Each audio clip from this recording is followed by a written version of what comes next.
जिन दिनों में न्यायी लोग न्याय करते थे उन दिनों में देश में अकाल पड़ा। तब यहूदा के बैतलहम का एक पुरुष अपनी स्त्री और दोनों पुत्रों के संग लेकर मोआब के देश में परदेशी होकर रहने के लिए चला। उस पुरुष का नाम एलीमेलेक था और उसकी पत्नी का नाम नाओमी था और उसके दोनों बेटों का नाम महलोल और किल्योन थे। ये एप्राती थे, अर्थात यहूदा के बैतलहम के रहने वाले थे। वे मोआब के देश में आकर वहाँ रहे और नाओमी का पति एलीमेलेक मर गया और नाओमी और उसके दोनों पुत्र रह गए और उन्होंने एक मोआब स्त्री से विवाह कर लिया। एक का नाम ओरपा, दूसरी का नाम रूत था। फिर वे वहाँ कोई 10 वर्ष रहे। जब महलून और किल्योन दोनों मर गए तब नाओमी अपने दोनों पुत्रों और पति से रहित हो गई। तब वह मोआब के देश में यह सुनकर कि यहोवा ने अपनी प्रजा के लोगों की सुधि लेके उन्हें भोजन वस्तु दी है, उस देश से अपनी दोनों बहुओं समेत लौट जाने चली। अतः वह दोनों बहुओं समेत उस स्थान से जहाँ रहती थी निकली और दोनों यहूदा देश को लौट जाने का मार्ग लिया। तब नाओमी ने अपनी दोनों बहुओं से कहा, तुम अपने अपने मायके लौट जाओ और जैसे तुमने उनसे जो मर गए हैं वैसे मुझसे भी प्रीति की है, वैसे ही यहोवा तुम्हारे ऊपर कृपा करे। यहोवा ऐसा करे कि तुम फिर अपने अपने पति के घर में विश्राम पाओ। तब उसने उनको चूमा और वे चिल्ला चिल्ला कर रोने लगी और उससे कहा, निश्चय हम तेरे संग तेरे लोगों के पास चलेंगे। नाओमी ने कहा, हे मेरे बेटियों लौट जाओ, तुम क्या मेरे संग चलोगी? क्या मेरे कोख में कोई पुत्र है जो तुम्हारे पति हो? हे मेरी बेटियों लौट कर चली जाओ, क्योंकि मैं पति करने को बूढ़ी हूँ और चाहे मैं कहती भी हूँ कि तुझे आशा है और आज की रात मेरे पति होता भी तो और मेरे पुत्र भी होते तो भी क्या तुम उनके सयाने होने की आशा लगाए रहती और उनके निर्मित पति करने से रुकी रहती? हे मेरे बेटियों, ऐसा ना हो कि क्योंकि मेरा दुख तुम्हारे दुख से बहुत बढ़कर है। देखो यहोवा का हाथ मेरे विरुद्ध उठा है। तब वे फिर से उठी और ओरपा ने जो अपनी सास को चूमा, परंतु रूत उससे अलग ना हुई। तब उसने कहा, देख तेरी जेठानी तो अपने लोगों और अपने देवताओं के पास लौट गई, इसलिए तू अपनी जेठानी के पीछे लौट जा। रूत बोली, तू मुझे ये विनती ना कर कि मुझे त्याग या छोड़कर लौट जा, क्योंकि जिधर तू जाए उधर मैं भी जाऊंगी, जहाँ तू टिके वहाँ मैं भी टिकूंगी। तेरे लोग मेरे लोग होंगे और तेरे परमेश्वर मेरे परमेश्वर होगा। जहाँ तू मरेगी वहाँ मैं भी मरूंगी और वहीं मुझे मिट्टी दी जाएगी। यदि मृत्यु छोड़ और किसी कारण मैं तुझसे अलग हूँ तो यहोवा मुझसे वैसा ही वरन उससे अधिक करे।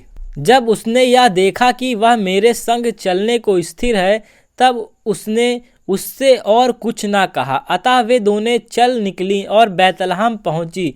उनके बैतलहम में पहुंचने पर सारे नगर में उनके कारण हलचल मच गई और स्त्रियां कहने लगीं, क्या यह नाओमी है? उसने उनसे कहा, मुझे नाओमी ना कहो, मुझे मारा कहो, क्योंकि सर्वशक्तिमान ने मुझको बड़ा दुख दिया है। मैं भरी पूरी चली गई थी, परंतु यहोवा ने मुझे छूछी करके लौटाया है। इसलिए जबकि यहोवा ही ने मेरा विरुद्ध साक्षी दी, मैं सर्वशक्तिमान ने मुझे दुख दिया है, फिर तुम मुझे क्यों नाओमी कहते हो? इस प्रकार नाओमी अपनी मोआबी बहू रूत के साथ लौटी, जो मोआब देश में आई थी। वे जौ कटने के समय के आरंभ में बैतलहम पहुंची। नाओमी के पति एलीमेलेक के कुल में उसका एक बड़ा धनी कुटुंबनी था। जिसका नाम बोआज था। मोआबिन रूत ने नौमी से कहा, मुझे किसी खेत में जाने दे कि जो मुझ पर अनुग्रह की दृष्टि करे, उसके पीछे पीछे मैं सिल्ला बिनती जाऊं। उसने कहा, चली जा बेटी। इसलिए वहां जाकर एक खेत में लवने वालों के पीछे बिनने लगी, और जिस खेत में वह संयोग से गई थी वह एबीमेलेक के कुटुंबी बोआज का था। और बोआज बैतलहम से आकर लवने वालों से कहने लगा, यहोवा तुम्हारे संग रहे। और वे उससे बोले, यहोवा तुम्हें आशीष दे। तब बोआज ने अपने उस सेवक से जो लवने वालों के ऊपर ठहराया गया था पूछा, वह किस की कन्या है? जो सेवक लवने वाले के ऊपर ठहराया गया था उसने उत्तर दिया, वह मोआबिन कन्या है, जो नौमी के संग मोआब देश से लौट आई है। उसने कहा था, मुझे लवने वालों के पीछे पीछे फूलों के बीच बिनने और बाले बटोरने दे। तो वह आई और भोर से अब तक यहीं है, केवल थोड़ी देर तक घर में रही थी। तब मुआज ने रूत से कहा, हे मेरी बेटी, क्या तू सुनती है? किसी दूसरे के खेत में बिनने को ना जाना, मेरी ही दासियों के संग यहीं रहना। जिस खेत को वे लवती हो उसी पर तेरा ध्यान बधा रहे और उन्हीं के पीछे पीछे चला करना। क्या मैंने जवानों को आज्ञा नहीं दी कि वे तुझे तंग ना करें?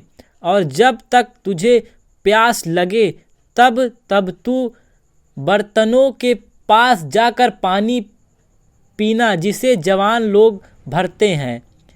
तब वह भूमि पर झुककर मुंह के बल गिरी और उससे कहने लगी, क्या कारण है कि तूने मुझसे परदेशिन पर अनुग्रह की दृष्टि करके मेरी सुधि ली है? बोआज ने उत्तर दिया, जो कुछ तूने पति की मृत्यु के बाद अपनी सास से किया है और तू किस प्रकार अपने माता पिता और जन्मभूमि को छोड़कर ऐसे लोगों में आई है जिसके तू पहले ना जानती थी, यह सब मुझे विस्तार के साथ बताया गया है। यहोवा तेरे कार्य का फल दे, और इज़राइल का परमेश्वर यहोवा जिसके पंखों तले तू शरण लेने आई है, तुझे पूरा बदला दे। उसने कहा, हे मेरे प्रभु, तेरे अनुग्रह की दृष्टि मुझ पर बनी रहे, क्योंकि यद्यपि मैं तेरी दासियों में से किसी के भी बराबर नहीं हूँ, तो भी तूने अपनी दासी के मन में बैठने वालों बातें कह मुझे शांति दी है। फिर खाने के समय बोआज ने उससे कहा, यहीं आकर रोटी खा और अपना कौर सिरके में डुबा। तो वह लवने वालों के पास बैठ गई और उसने उसको भुनी हुई बालें दी और वह खाकर तृप्त हुई, वरन कुछ बचा भी रखा। जब वह बिनने को उठी तब बोआज ने अपने जवानों को आज्ञा दी, उसको फूलों के बीच में भी बिनने दो और दोष मत लगाओ, वरन मुट्ठी भर जाने पर कुछ कुछ निकाल कर गिरा भी दिया करो और उसके बिनने के लिए छोड़ दो और उसे घुड़को मत। अतः वह सांझ तक खेत में बिनती रही। तब जो कुछ बिना था उसे फाटक और वह कोई ऐपा भर जौ निकला।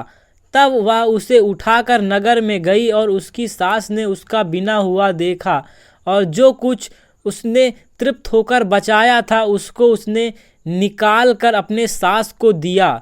उसकी सास ने उससे पूछा, आज तू कहाँ बिनती और कहाँ काम करती थी? धन्य हो जिसने तेरी सुधि ली है। तब उसने अपनी सास को बता दिया कि मैंने किसके पास काम किया और कहाँ। जिस पुरुष के पास मैंने आज काम किया उसका नाम बोआज है।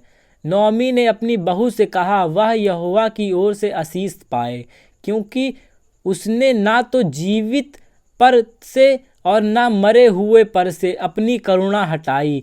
फिर नौमी ने उससे कहा, वह पुरुष तो हमारा एक कुटुंबी है, वरन उनमें से जिनको हमारी भूमि छुड़ाने का अधिकार है। तब रूत मोआबिन बोली, उसने मुझसे यह भी कहा, जब तक मेरे सेवक मेरी सारी कटनी पूरी ना कर चुके तब तक उन्हीं के संग संग लगी रहे। नौमी ने अपनी बहू रूत से कहा, मेरी बेटी, यह अच्छा भी है कि तू उसी की दासियों के साथ जाया करे और वे तुझसे दूसरे के खेत में ना मिले।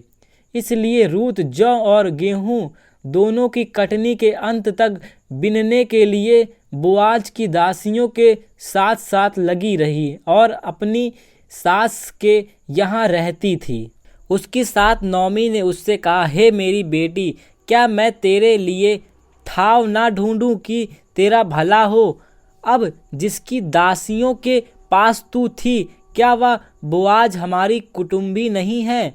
वह तो आज रात को खलिहान में जौ फटकेगा। तू स्नान कर ले, तेल लगा और अच्छे वस्त्र पहनकर खलिहान को जा, परंतु जब तक वह पुरुष खा पी ना चुके तब तक अपने को उस पर प्रकट ना करना, और जब वह पेट लेट जाए तब तू उसके लेटने के स्थान को देख लेना, फिर भीतर जाकर उसके पांव उघाड़ के लेट जाना, तब वही तुझे बताएगा कि तुझे क्या करना चाहिए। उसने उससे कहा, जो कुछ तू कहती है वह सब करूँगी। तब वह खलिहान को गई और अपनी सास की आज्ञा के अनुसार ही किया। तब बोआज खा पी चुका और उसका मन आनंदित हुआ, तब जाकर अनाज के ढेर के एक सिरे पर लेट गया। तब वह चुपचाप गई और उसके पांव उघाड़ के लेट गई। आधी रात को वह पुरुष चौंक पड़ा और आगे की ओर झुककर क्या पाया कि उसके पांव के पास कोई स्त्री लेटी है। उसने पूछा, तू कौन है? तब वह बोली, मैं तो तेरी दासी रूत हूँ। तू अपनी दासी को अपनी चादर ओढ़ दे, क्योंकि तू हमारी भूमि छुड़ाने वाला कुटुंबी है। उसने कहा, हे बेटी, यहोवा की ओर से मुझ पर आशीष हो, क्योंकि तूने अपनी पिछली प्रीति पहली से अधिक दिखाई। क्योंकि तू क्या धनी क्या कंगाल किसी जवान के पीछे नहीं लगी। इसलिए अब हे मेरे बेटी, मत डर, जो कुछ तू कहेगी मैं तुझसे करूँगा, क्योंकि मेरे नगर के सब लोग जानते हैं कि तू भली स्त्री है। और सच तो यह है कि मैं छुड़ाने वाला कुटुंबी हूँ, तो भी एक और है जिसे मुझसे पहले ही छुड़ाने का अधिकार है। अतः रात भर ठहरी रह और सवेरे यदि वह तेरे लिए छुड़ाने वाले का काम करना चाहे तो अच्छा, वही ऐसा करे, परंतु यदि वह तेरे लिए छुड़ाने का काम ना करना चाहे तो यहोवा के जीवन की शपथ, मैं ही वह काम करूँगा। भोर तक लेटी रह। तब वह उसके पाँव के पास भोर तक लेटी रही और इससे पहले कि कोई दूसरा को पहचान सके वह उठी। तब बोआज ने कहा, कोई जानने ना पाए कि खलिहान में कोई स्त्री आई थी। तब बोआज ने कहा, जो चादर तू ओढ़ी है उसे फैलाकर पकड़ ले। और जब उसने उसे पकड़ तब उसे 6 नपुए जौ नाप कर उसको उठा दिया। फिर वह नगर में चली गई। जब रूत अपनी सास के पास आई तब उससे पूछा, हे बेटी, क्या हुआ?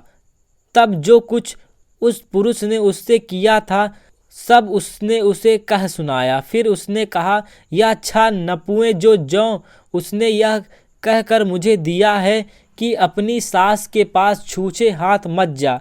उसने कहा, हे बेटी, जब तक तू ना जाने कि इस बात का कैसा फल निकलेगा तब तक चुपचाप बैठी रह, क्योंकि आज उस पुरुष को यह काम बिना निपटाए चैन ना पड़ेगा।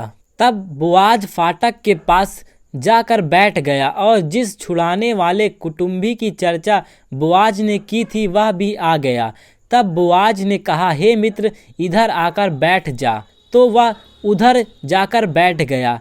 तब उसने नगर के 10 वृद्ध लोगों को बुलवाकर कहा, यहीं बैठ जाओ। वे भी बैठ गए। तब वह उस छुड़ाने वाले कुटुंबी से कहने लगा, नौमी जो मोआब देश से लौट आई, वह हमारे भाई एलीमेलेक की एक टुकड़ा भूमि बेचना चाहती है। इसलिए मैंने सोचा कि यह बात तुझको जताकर कहूँ कि तू उनको इन बैठे हुओं के सामने, मेरे लोगों के, इन वृद्ध लोगों के सामने मोल ले। यदि तू उसको छुड़ाना चाहे तो छुड़ा, और यदि तू ना छुड़ाना चाहे तो मुझे ऐसा ही बता दे कि मैं समझ लूँ, क्योंकि तुझे छोड़ उसके छुड़ाने का अधिकार और किसी को नहीं, और तेरे बाद मैं हूँ। उसने कहा, मैं उसे छुड़ाऊंगा। फिर बोआज ने कहा, अब तू उस भूमि को नोमी के हाथ से मोल ले, तब तुझे उसे रूत मोआबिन के हाथ से भी, जो मरे हुए की स्त्री है, इस विचार से मोल लेना पड़ेगा कि मरे हुए का नाम उसके भाग में स्थिर कर दे। उस छुड़ाने वाले कुटुंबी ने कहा, मैं उसे छुड़ा नहीं सकता, ऐसा ना हो कि मेरा निज भाग बिगड़ जाए, इसलिए मेरा छुड़ाने का अधिकार तू ले ले, क्योंकि मैं उसे छुड़ा नहीं सकता। पुराने समय में इज़राइल में छुड़ाने और बदलने के विषय में सब पक्का करने के लिए एक प्रथा थी कि मनुष्य अपनी जूती उतार के दूसरे को देता था। इज़राइल में प्रमाणित करना इसी रीति से होता था। इसलिए उन छुड़ाने वाले कुटुंबी ने बोआज से यह कहकर तू उसे मोल ले अपनी जूती उतारी। तब बोआज ने वृद्ध लोगों और सब लोगों से कहा, तुम आज इस बात के साक्षी हो कि जो कुछ एलीमेलेक का और जो कुछ किल्योन और महलोन का था, वह सब मैं नोमी के हाथ से मोल लेता हूँ। फिर महलोल की स्त्री रूत मोआबिन को भी मैं अपनी पत्नी करके इस विचार से मोल लेता हूँ कि मरे हुओं का नाम उसके निज भाग पर स्थिर करूँ। कहीं ऐसा ना हो कि मरे हुओं का नाम उसके भाइयों में से और उसके स्थान के फाटकों में से मिट जाए। तुम लोग आज साक्षी ठहरे हो। तब फाटक के पास जितने लोग थे उन्होंने और वृद्ध लोगों ने कहा, हम साक्षी हैं। यह जो स्त्री तेरे घर में आती है, उसको यहोवा इज़राइल के घराने की दो उपजाने वाली राहेल और लिया के समान करे, और तू एप्राता में वीरता करे और बैतलहम में तेरा बड़ा नाम हो, और जो संतान यहोवा इस जवान स्त्री के द्वारा तुझे दे, इसके कारण तेरा घराना पेरेस का सा हो जाए, जो तमार से यहूदा के द्वारा उत्पन्न हुआ। तब बोआज ने रूत से विवाह कर लिया और वह उसकी पत्नी हो गई। और जब वह उसके पास गया, तब यहोवा की दया से उसको गर्भ रहा और उसके एक बेटा उत्पन्न हुआ। तब स्त्रियों ने नोमी से कहा, यहोवा धन्य है जिसने तुझे आज छुड़ाने वाले कुटुंबी के बिना ही नहीं छोड़ा।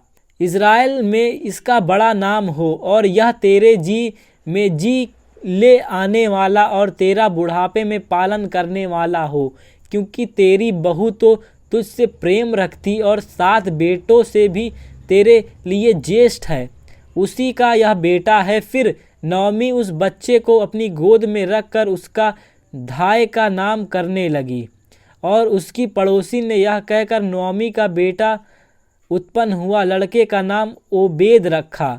ईशै का पिता और दाऊद का दादा वही हुआ।